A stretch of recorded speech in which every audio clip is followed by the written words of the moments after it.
The following is an encore presentation of a pre-recorded program. To join one of our many live presentations, please visit cje.net/events, call 773-508-1000, or follow us on your favorite social media platform. My name is Roseanne Corcoran, and I'm the manager of CJE SeniorLife Counseling Services. It's my pleasure to welcome you to this Insights on Aging program on brain and behavior changes that occur with dementia.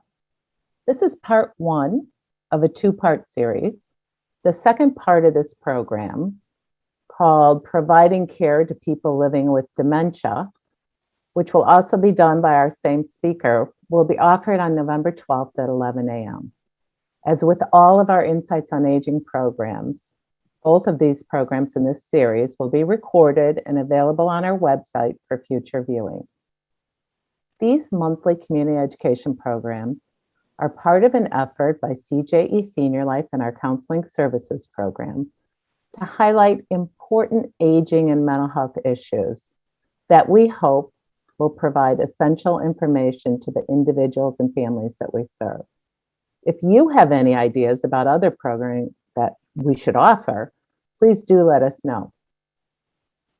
In case you're unaware, CJE Counseling Services does offer a full range of older adult behavioral health services. These include individual supportive counseling, psychotherapy and support groups, as well as family and caregiver support. All of these services are presently available through telehealth, either online with a video connection or on the telephone. And we're also now offering some limited face-to-face sessions on a case-by-case basis.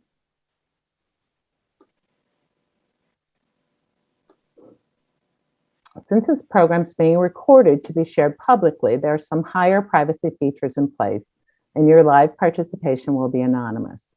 You'll not be able to see other participants when you use the Q&A feature. Your name will not be shared. Our speaker will talk for about the first 45 minutes of this presentation, and will then take questions from participants at the end of the program. If you're participating live today, you will be able to use the Q&A box at the bottom of your screen to ask your questions. The PowerPoint presentation you'll see during the program will be shared with those of you who are participating in this program, and we'll send that to you by email. Let me now introduce our speaker today. This is Christie Norrick. She's project manager in CJE SeniorLife's Leonard Schanfield Research Institute. Christie, welcome. Thank you so much. It's my pleasure to be here today.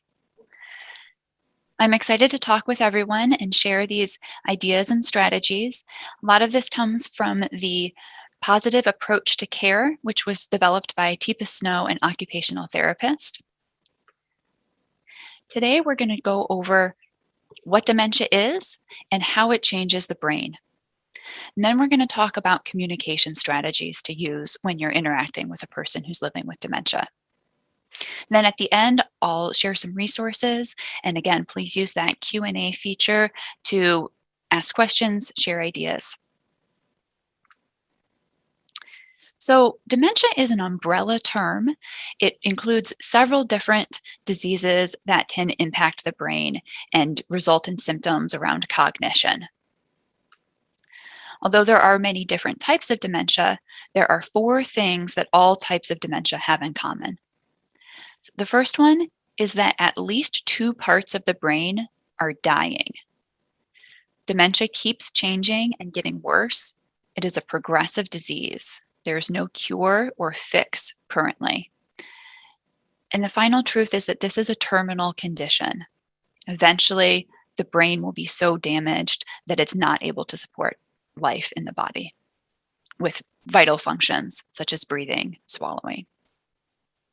The four most common types of dementia are listed below for you there: Alzheimer's, Lewy body, vascular, and frontotemporal dementia. So some of the ways in which they're distinct from each other are highlighted, and Again, with different symptoms, there are different treatment options. These do seem to have different root causes, though obviously a lot more research is needed. So again, I really encourage anyone who is experiencing changes in themselves or a loved one, seek out a healthcare professional, talk about this, try to get an accurate diagnosis so that the treatment options are the most tailored based on what the person is experiencing. So dementia is going to cause changes. Some of them are visible in the way that person behaves. Some of them are invisible during the person's life. And those are the brain changes that we can't see. There are both structural brain changes happening, and these are permanent. These happen because brain cells are shrinking and dying, and no new cells are taking their place. There are also chemical changes happening in the brain, and those are more variable. So the remaining cells that exist are producing and sending fewer chemicals to one another. But again, this can change day by day, hour by hour, and that can cause some people to be confused about a person who has dementia and their behavior and what their abilities are, because sometimes they seem like they're able to function up here, and other times their functioning seems really different.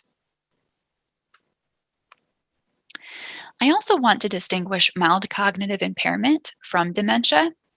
Mild cognitive impairment is the beginning of a condition that's not normal. It is not normal aging to have mild cognitive impairment.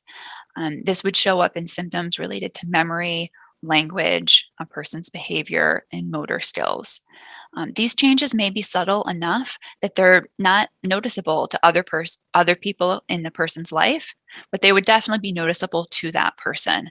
And so it would cause a change in the way that they live their day-to-day life. So some people get diagnosed with mild cognitive impairment before they have a full dementia diagnosis. With other people, it never gets any worse, and they can live for 25 years in this same place where the impairment is just at a mild level. So again, there's a lot of variability here. Oops. There are two other conditions that can mimic dementia, and those are depression and delirium. In both of these, a person's behavior is going to be different, and their ability to think and focus is going to be impaired. Both of these are treatable medical conditions and should not be confused with dementia. Especially with delirium, that is typically a fast onset, and so the changes are very abrupt, and that's because of an infection in the body that really needs to be treated immediately. Again, with depression, it might have a slower onset, but again, this is a treatable condition, and so it's really important to seek out healthcare and get a proper diagnosis and treatment. So we're going to spend the next couple of minutes looking at some images of brains. Again, this isn't something that we can see day to day when we're interacting with a person who has dementia. So I think it's helpful to have these visual examples because of people gifting their brains and their brain images to science for our benefit. So on this slide, we have two rows of brains that were scans taken using PET technology. That top row is a slice right across the middle. The second one is more of a diagonal. And so in the column that is on my left, maybe your left, not positive, we see a normal brain. And then in the center, we see early Alzheimer's brain, later Alzheimer's brain, and then on the far side, we see the brain of a toddler, about 18 months old.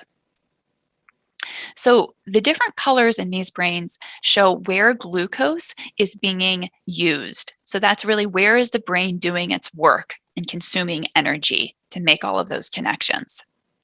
And where there's a lot of work happening is shown in red and then yellow. Where there is some work happening, it's shown in green. And then that more teal color and purple show where there is not activity. So it's normal that in the top brain there in the corner, cerebral fluid is in that center space where it's purple. So not every part of the brain needs to or should be active at any moment. But we can really see that as this disease progresses, there is a lot less activity in the brain. There are fewer cells that are able to do the work that needs to be done. And that's what's causing those symptoms that we then see, those changes in behavior and so forth. As we go through, I do want to emphasize that the tendency can be to focus on what a person living with dementia is no longer able to do. When we focus on the changes, we think about the losses that the person has experienced. And certainly with these brain images, we're seeing there's a big difference, not just in the size, but in the ability of the brain to use energy. But the reason we have the toddler brain there is because usually when people are thinking about what a toddler is capable of doing, they're using a strength-based perspective.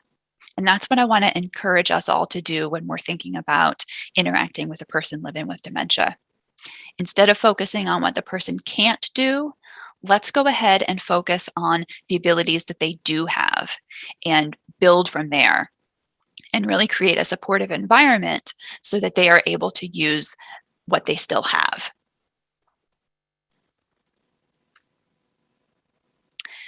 So in the next several sets of slides, we're going to see two brains that are both from men who were deceased. They were about 80 years old, about the same height and weight. And after death, their brains were autopsied. And so we're going to see several images from those same two people, one that was a normal adult and one who had Alzheimer's. So as you can see in these photos, the brain of the person with Alzheimer's disease is much smaller. That is because the cells have died. And because of that cell death, we're seeing a change in the person's functioning. The areas of loss in a person's brain are pretty predictable when they have Alzheimer's disease, as compared to Lewy body or vascular and so forth. But of course, the experience is going to be individual. In these two brain images, the red circle is highlighting the part of the brain that has been most impacted by the disease and that is creating some changes in the area of vision. So one of the first areas of vision that's going to be impacted is a person's ability to see over here at the periphery and understand that information. People are also going to have a harder time with depth perception, and that can lead to more falls, more spills. Object recognition is also impaired, and so people may have a harder time linking the object that they're seeing to its use. More confusion around what to do with the thing it is that they're seeing. And people are just slower to process all the visual input. And so it's important to be patient and give people time. This is especially true if a person is, say, trying to find a book on a shelf. They need to scan, they need to keep information in their working memory. Where have they already looked? Where have they not? First, I'm going to look up here, then I'm going to look down low. That shifting is much more difficult and tiring for a person with dementia. But there are preserved abilities when it comes to vision, seeing things right in the center of the visual field, understanding those things better, as well as a person's ability to and desire to look at things in the world and be curious about what it is that they are seeing, have their attention drawn by something interesting. Next, we're going to talk about memory. And inside those red circles, you can really see the tremendous change in the part of the brain that is doing a lot of this memory-related work. Of course, dementia doesn't just refer to changes with memory. Hopefully you'll see that as we go along here, but that is a common misconception that Alzheimer's or dementia is just about memory loss. It's one area impacted, but just one of several. So immediate recall and recent events are some of the most noticeable changes with Alzheimer's disease, those things that others pick up on most quickly. A person's ability to attend to selected information and tune out all of the others distracting information is going to be impaired. And so you're going to have a harder time with people focusing on a task, staying on track, not getting distracted, and thus being able to remember the important thing that was happening as opposed to something else that was happening at the same time that kept getting their attention. There are also going to be losses related to relationships. And so commonly that would be you can see a person, and you know them, but have a hard time placing where do I know this person, and what kind of a relationship do we have, as well as relationship of events to one another. Did this happen before that or after that? When we think about the preserved pieces of memory, the long ago memories are going to be more readily accessible than the more recent memories. So for some people, those emotional memories are also going to be much more readily accessible. CJE serves a lot of clients, and for some of them who experienced trauma, say during World War II, the fact that these long ago and highly emotional memories are the most accessible is a real challenge. For others, if they had a happier, easier childhood, that may not come up as much. Motor memories are also preserved. So you can think about a person who maybe worked a certain type of a job or did a certain task a lot. In addition to personal care tasks, such as brushing one's teeth, feeding oneself, there might be other things like knitting that a person has practiced so much that they are really able to continue to do those physical things. Confabulation is also a preserved ability, and that is the brain's ability to kind of fill in the gaps of a story so that it makes sense. So this is different than intentionally lying, and it's not like having a delusion or a hallucination. It's just that when a person isn't able to remember all of the relevant information, the brain may say, oh, okay, I'm going to fix this, and I'm going to create a narrative that seems reasonable. And so it may mean that the person isn't working with reliable information or isn't able to reliably report. There are big changes in a person's ability to understand language. I want to emphasize that this is not a change in their ability to hear. It's their ability to make sense of what they hear. So common losses in this area of the brain are that a person is less able to interpret words, and they are going to miss some words. And that's going to cause them to get off target, have a hard time following a conversation, have a hard time responding to the question that was asked. One study showed that as many as 3 in every 4 words were missed by a person with more advanced dementia. And so you can only imagine that if you're hearing and understanding 25% of what's spoken, it's going to be really difficult to know what's going on. However, there are preserved communication abilities, an ability to understand what's being said, and those rely more on nonverbals, facial expressions, tone of voice. So again, as we talk about communication strategies in a few minutes, it's really important to think about using what the person has and focusing our communication efforts around what the person has to work with.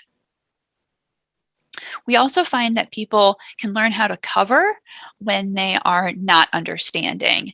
And sometimes that means that they use kind of vague language and other tricks to try to conceal that they're not really following. So again, as we talk about creating language, obviously related to understanding language, we can see in the green circles, there is tremendous change in the area of the brain that is responsible for this activity. So we see losses around producing speech, right? Nouns are the first to go, but over the course of the disease, a person's ability to retrieve and say other words is going to diminish.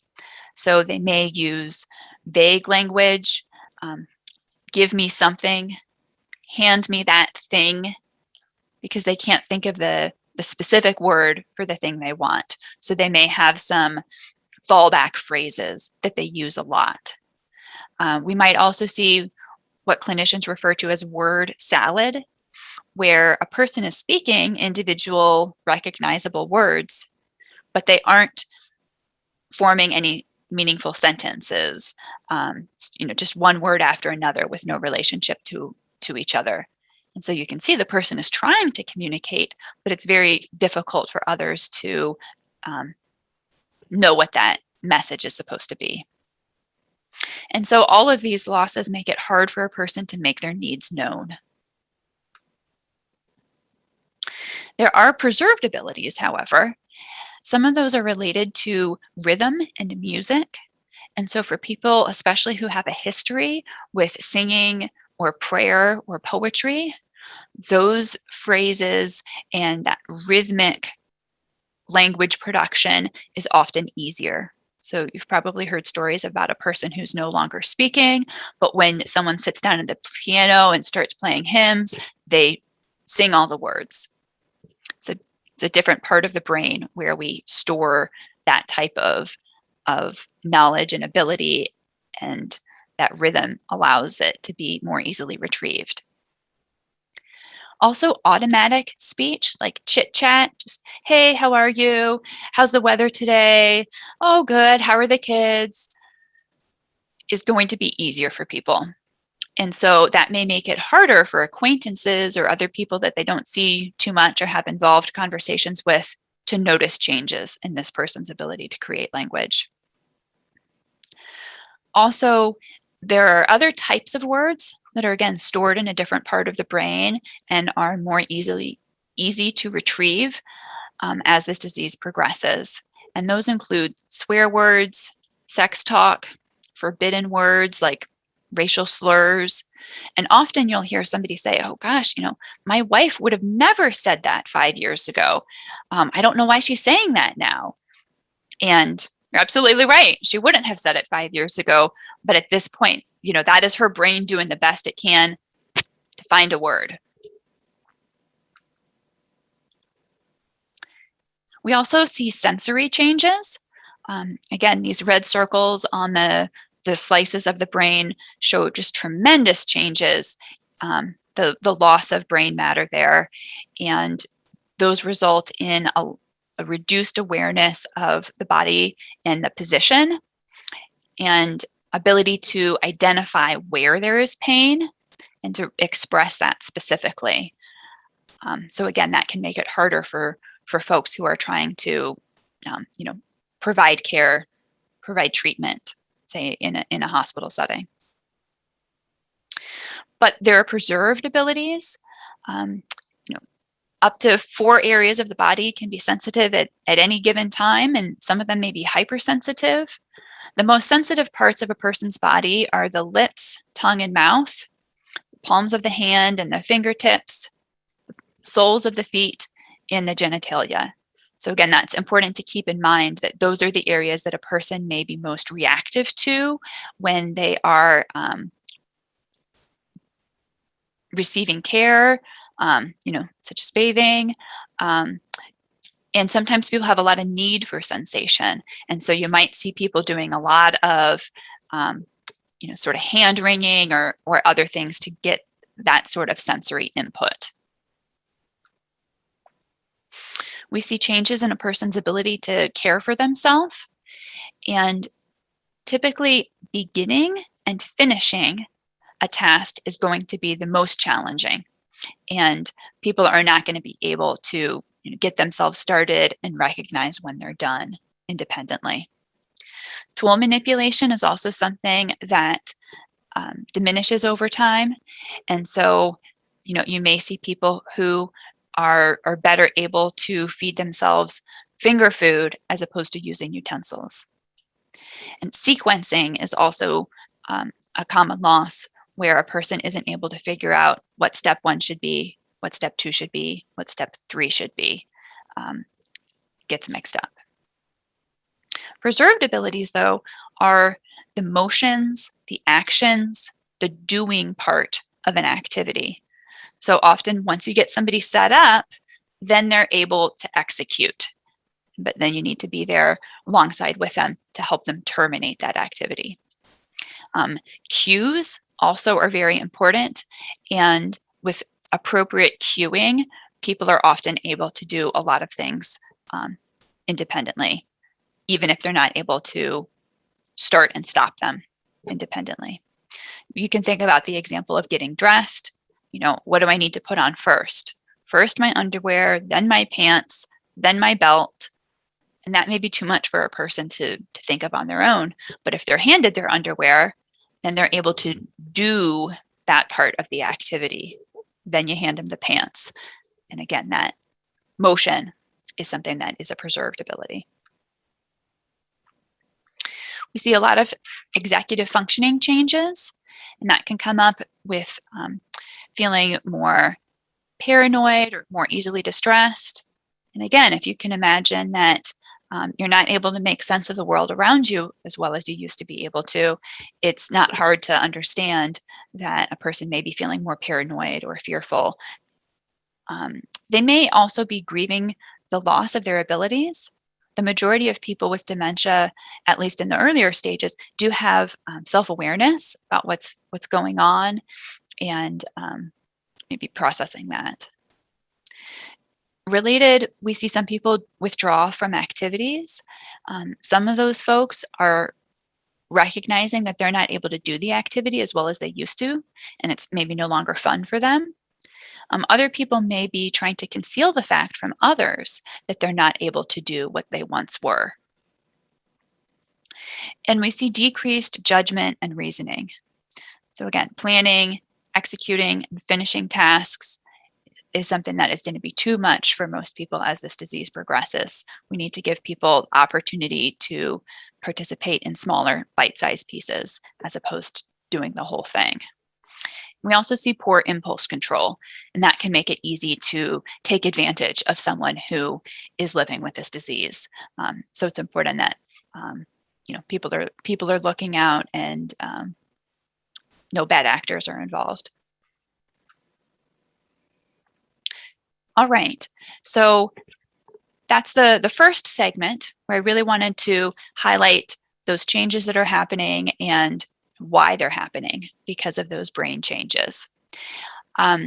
If you have questions about that first portion, please type them into the Q&A.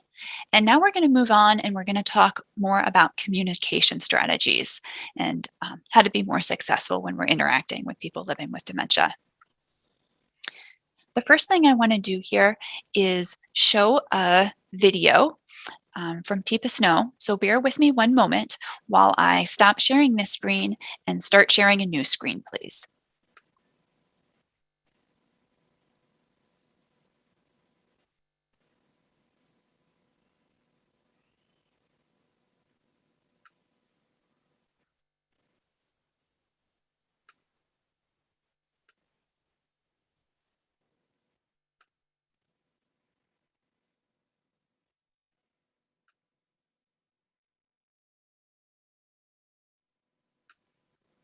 Hey, listen.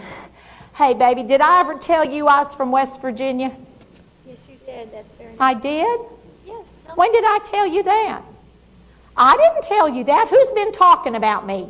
Who has told you about me? See, this is what pisses me off. You and your damn big mouth. You have no business telling her. Uh-oh. Now what happens to her? She's going to get hit. What happens to me? I get drugs. What happens to her? Nothing. Who started it? Her, because she insisted I had already told her. Here's the problem. Do I remember that I've already told her? Can I remember that I've already told her? So here's what you want to do. Instead of saying, yeah, you did or no, you didn't. Instead, what you want to say, here's the phrase, tell me about it. Tell me about it doesn't encourage encourage you to lie or tell the truth. What it does is open the door, because that's really what I want you to do anyway. I want to talk. Will you listen is what I'm actually asking. When I ask, have I ever told you I'm from West Virginia? So what you want to do is just say, tell me about it. Tell me about it is the right answer. Doesn't matter whether I've told you before or not, because what it says is you want to listen. Okay, so let me give you another chance because I'm nice. Hey, listen, honey, have I ever told you I'm from West Virginia? Tell me about that. Yeah, hey, look here, my grandma raised me on a farm. Oh, really? Yeah, hey, listen, do you know how to kill a chicken? No, I Yeah, look here, look, take it by the neck, hold to it, and wring it round real hard. Honey, its head will pop off. Oh, that's nice. Do it outside, because they run and they'll bleed all over, so don't do it in the house. Make you a good chicken, though. Yes. Yeah, hey, listen, did I ever tell you I was from West Virginia? Tell me about that. Yeah, there you go. Good job. Now, when you're tired of hearing my story, because how many times am I going to tell you my story? 40. Oh, lots, because I like to have you connected. What are you going to do? Yeah, bingo. Now, here's the deal. What we used to say is, oh, don't let them tell their stories too often. That might take them back in time. You know what? There's not a thing you can do about it. And we have actually learned that reminiscing and telling those stories is a good thing. Because what you actually do when you have them tell those stories, you fire up their brain cells. And it keeps the ones they have alive, functioning, because they're burning brain cells. They're actually making them work. They're firing. It's happening. Those synapses are making those connections. That's a good thing. The other reason you want to learn those stories, as the disease progresses, I will lose the ability to tell my stories. And it's real important on a bad day that you know my story. Hey folks, thanks for watching. Please like and subscribe to help us.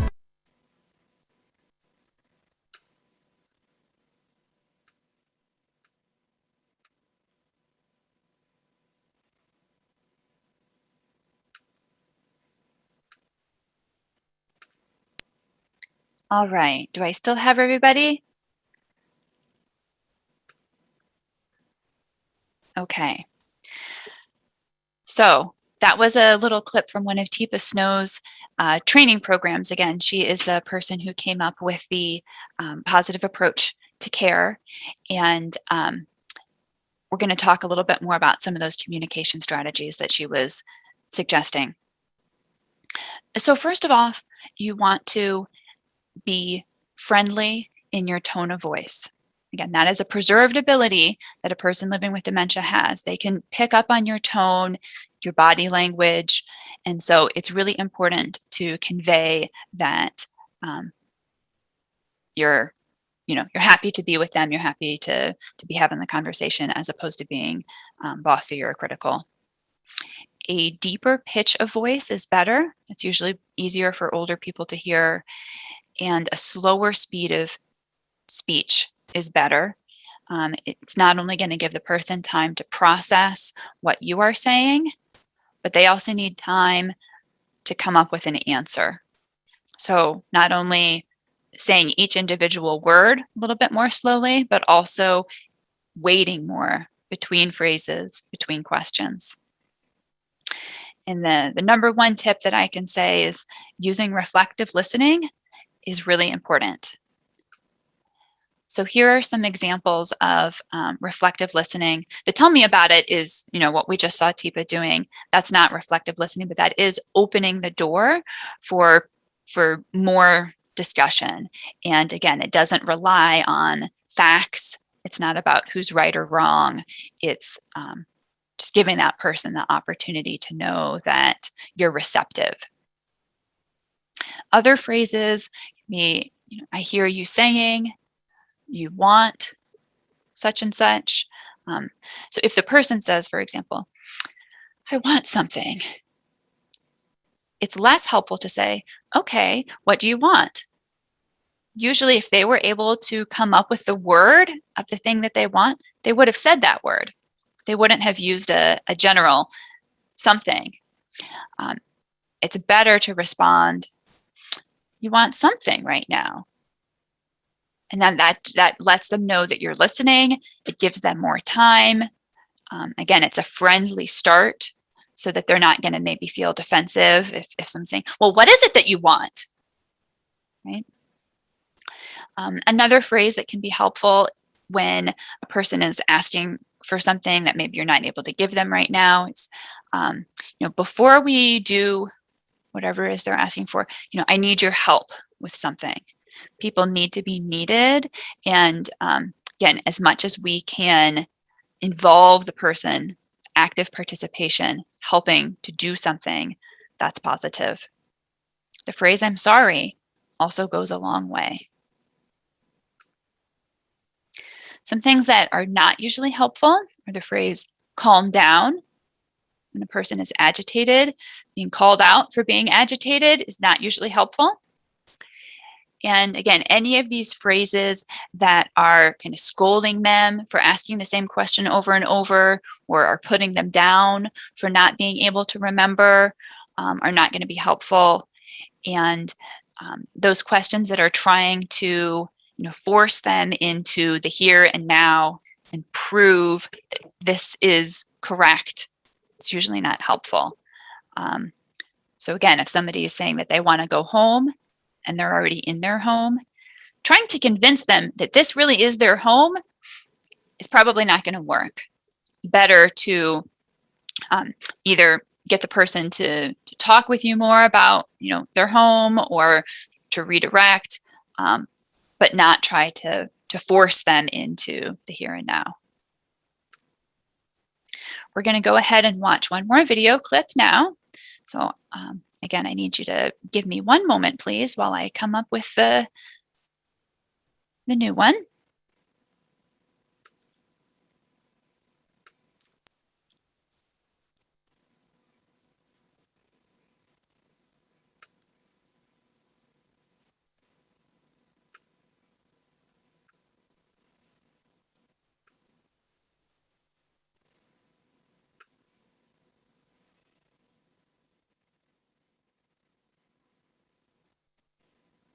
Please, please, get that little boy, that one right there, get that little boy, look at him. I'm worried about him, help him, help him. He needs help. Okay. That one, get it. Now, you can tell by her face. Did you see it? What did her face say? What the hell are you talking about? And her whole body's going, okay. And what is she telling me? Diss me. So what she wants to do is, which is my dominant side? On my body, it's the right. You want to approach from the person's dominant side, because, do this, you'll draw their gaze to that side. Human beings like people on their preferred side. They pay more attention to data on their preferred side. They like auditory data coming in on their preferred side. They prefer to be touched on their preferred side. So what I'm doing is setting it up so that if she comes to that side, what will I pay less attention to? The thing that was over here, which I was really focused on. And so she's going to start off far enough away so that she goes, Teepa, hey. And if I see her and call her in, she wants to come in and get connected to me. Hey, come here. I need you to get, yeah. Hi. Hey, listen. How are you? Well, I'm not good. That Okay. little boy, I'm worried about him. Little boy, you're worried about him? Yeah, you see him, he's up under there. You see how he's gotten up under there, and I'm afraid he's going to get hurt. Can you get him out of there? You want me to get him out? You want me to get him out of there? Yeah, somebody needs to get him out. Somebody needs to get him out? Somebody does need to get him out. Now those are the same exact words. What was different? Does. What was she taking control of? The situation. The situation. And so what you want to do is let me know, do I have to be in charge of it anymore? No, you're going to take care of it. You're absolutely right. That little boy should be getting out from under that. That's not okay. Yeah, kids shouldn't be up under there, should they? I bet you were always real good with your kids. I bet you didn't have, oh yeah, no, they'd get into weird places. My son once crawled up in somewhere, and you know what? We had to break, he got his head stuck in a rubber tire. Oh my. Well, not his head, but the other part of him. I can't think of what it is. This thing here, where he gets that. He got in there and we couldn't get out, and we tried lard. My grandma said try lard. We tried lard. Now what happened to talking about or worrying about that? Nothing, it's gone. Well, it is for right now. Guess what, though? If it's Lewy body, it'll be back. It'll be back. They're repetitive more in the evening and at night, and distress.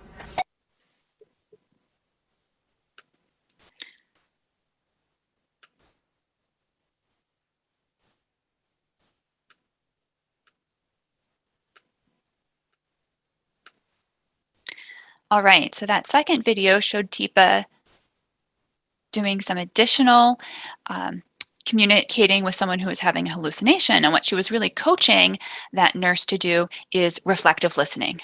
So if Teepa is saying, "That little boy is stuck under there," the nurse says, "That little boy is stuck."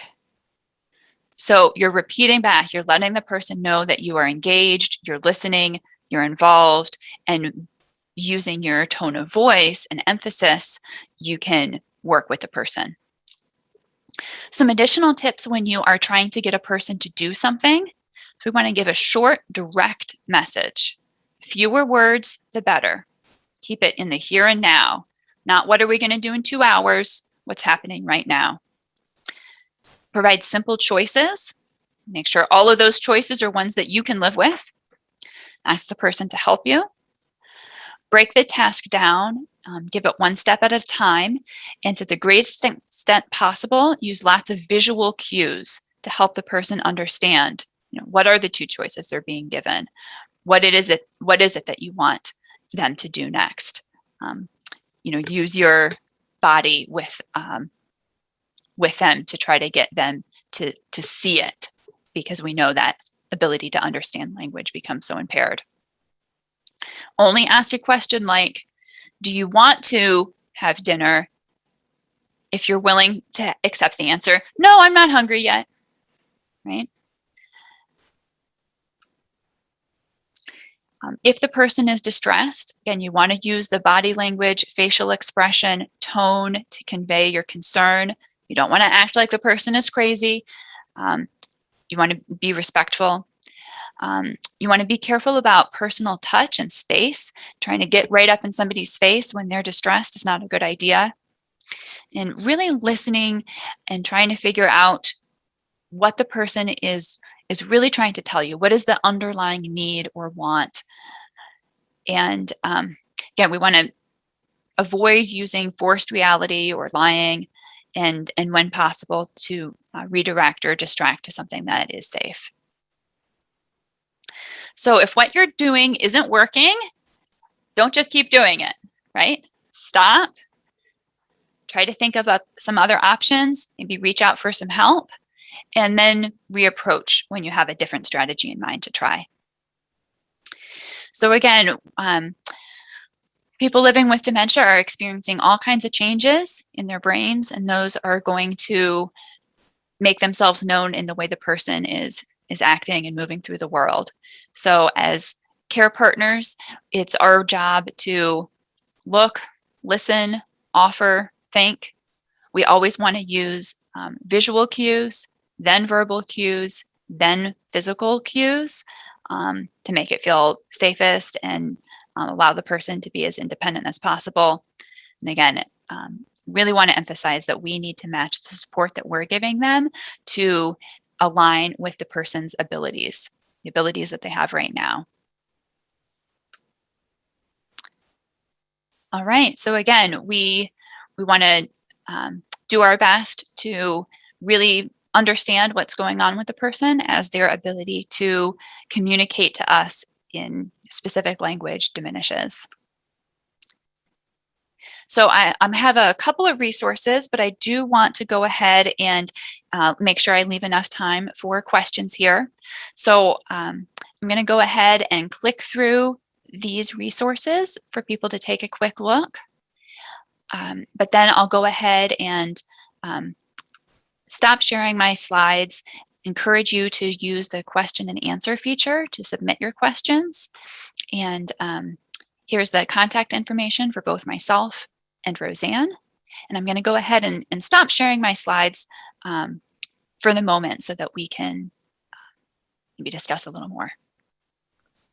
That was great, Christie. Thank you so much. And we do want to say, actually, one of the questions that's in the Q&A is about the slides. and of course about being able to reach out and contact you after the program. So we do want folks to know, if you're on the program today, we're going to send the PowerPoint slides to you as a participant in the program today. So anyone who was scrambling to take notes, don't worry. This information is going to be available. It was a lot of information. And Christie, there's some great questions in the Q&A that we want to try and get to in the next few minutes. So one of the questions was to ask you to speak more about toxicity and infection. Do you have anything else to say or to add? Yeah, so I think that came up on the slide, distinguishing delirium from dementia. So again, dementia is not a normal condition. It's caused by a disease, or sometimes there can be a brain injury that then causes vascular dementia, or there could be a health incident like a stroke that is then going to damage the brain, result in symptoms. But those, to my knowledge, dementia is not caused by an infection. It's really this delirium. And Right. so that can happen. Sometimes a person maybe has a UTI and it goes untreated, and that infection gets worse. And then they may have more severe symptoms. And so that would be, the real inability to make sense of what's going on around them, and things more like hallucinations. So again, treatable, but like go to the emergency room, get that treated right away.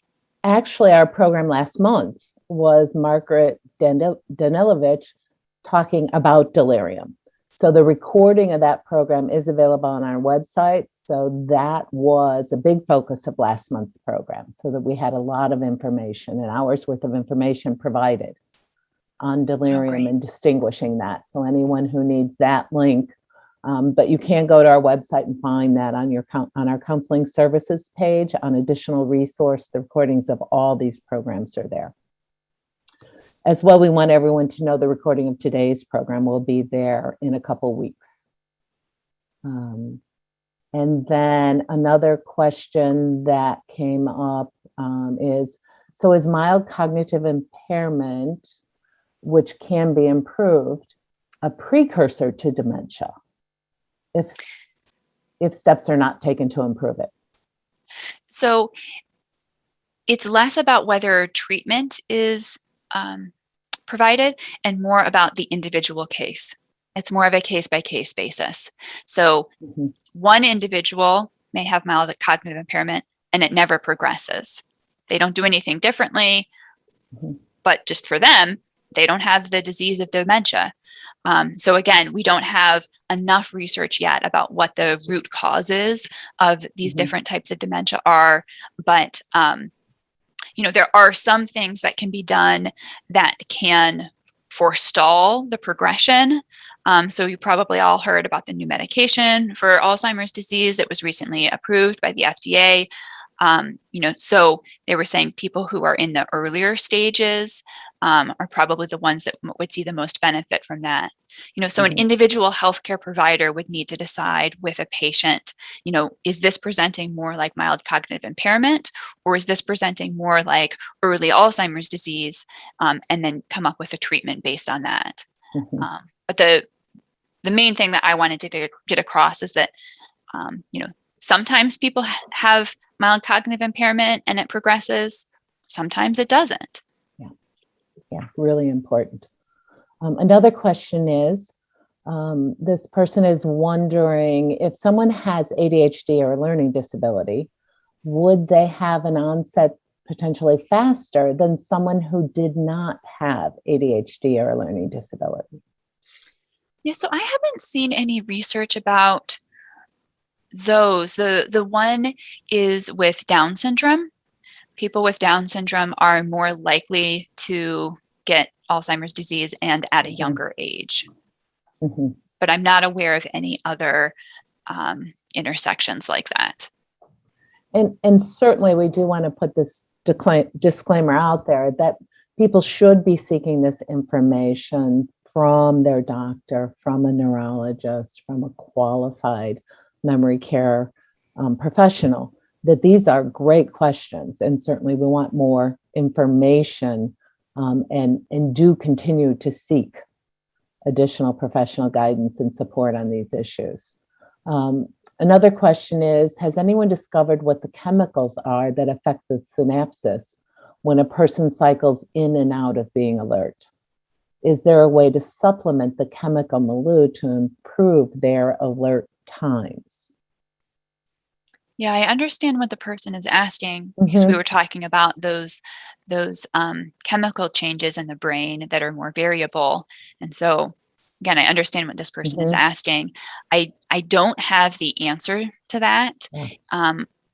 It certainly seems likely that that would be one of the areas that researchers would be exploring, but I haven't seen research that's more about the chemicals. It tends to be more about the plaques and the other more permanent changes that are happening related to the cell death, as opposed to those more variable chemical changes. Thank you. Another question is, did they recently start researching a toddler's brain and comparing it to a brain with Alzheimer's? Have you seen anything about that? No, I mean, I showed those PET scans that had those, but it was just kind of for illustrative purposes, that typically with toddlers, we're thinking about, oh, it's so fantastic, they're able to do X, Y, Z. And that's sometimes not the frame that we're viewing. But I'm not aware of any bigger research study that is looking at similarities and differences. Okay. And what should we generally expect in terms of the diagnosis process? What type of doctors should be seen? What are the typical steps and timing? Oh, yeah, that is a great question. And actually, in another presentation that I did, I had a lot of content on that area. So I'm going to try to remember as many details as I can right now. So typically, a person would start by going to their primary care physician. It's best if you have a long-standing relationship with that primary care physician, because they're going to have some more information about what's normal for you. Another thing that can be helpful is taking some cognitive tests when you're still feeling healthy. And then in the future, if something changes, you would be able to compare your own results to your own results, as opposed to averages based on people of similar demographic background. So if that's something that you're interested in, then I would encourage you to go ahead and start exploring that now with a primary care physician. If a person does seem to have some atypical cognitive things going on, the primary care physician would generally refer to like a geriatric psychologist or another specialized professional. Sometimes it might be a neurologist. And that person hopefully would be working as a collaborative team. You know, certainly at Northwestern and Rush and other medical centers in the area, they will have a whole range of clinicians who are going to interact with the person and do testing. So some of that may be like the PET scans, and others might be cognitive tests. There's also going to be a whole workup, again, to make sure that there isn't something else going on creating those symptoms that could be treatable. Maybe the PCP would be able to find it. Maybe a different person would need to be involved. But an example of that is that, you know, some people have those very, very minor strokes, and the changes aren't sometimes immediately evident. And so they would do more testing. And sometimes then a person says, okay, well, the reason that I haven't been feeling like myself for the past couple of weeks is because of this incident that they're able to uncover. And so then after that testing, can get a diagnosis and come up with a treatment plan, again, with a collaborative team of clinicians. We've got a lot of other great questions. I'm not sure we're going to get to all of them, but let's keep going. There's a question about medication for someone who has MCI, mild cognitive impairment. Is there something that can help to balance neurotransmitters in a person with MCI? Is that something you can answer, Christie? I don't have an answer to that question. I would have been surprised. I definitely would think that person should consult with their neurologist. A question about sharing the information that you fast forwarded. We want everyone to know you are going to get the slides. We have your email addresses from you registering for the program, so that information will be in the slide deck that you will receive. But the specific question about the Alzheimer's support groups, the Alzheimer's Association has lots of information and resources. That is a website that is deep in information and including support groups. And we'll send that to everyone. Another question, is this hereditary? Is there anything that a family can do about this hereditary potential? Yeah, so at this point, it looks like some types of dementia do have more of a hereditary trend than others. So especially early onset Alzheimer's disease, they have found that that is more common in people with a specific genetic marker, and that is more common through families.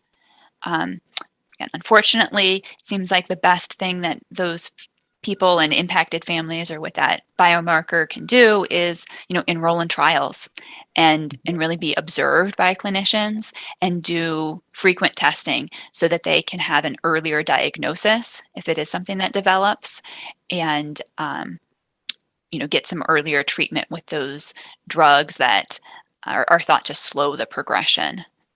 Okay, and I'm really watching the time, mindful that we need to end at noon. Christie, was there anything else that we didn't get to that you wanted to be sure we get to? I know we have you next month. You'll be able to share a lot more information in that November program, which is really more specifically geared to caregivers of people with dementia. That's right. We're going to be talking a lot about providing hands-on care. Mm-hmm. So if you're living in the home with a person and are doing things like trying to engage the person in activities, help them, get up, get out of bed, get dressed, and have a day, we'll be focusing more on some hands-on strategies. We can't thank you enough, Christie. A wealth of information in this program. We had done this for staff several months ago, and I said, Christie, we have to get you and we have to record you.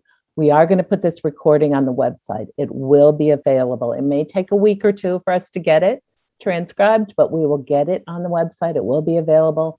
We will send the PowerPoint presentation to our participants today, and we will look forward to seeing folks in our program next month on November 12th.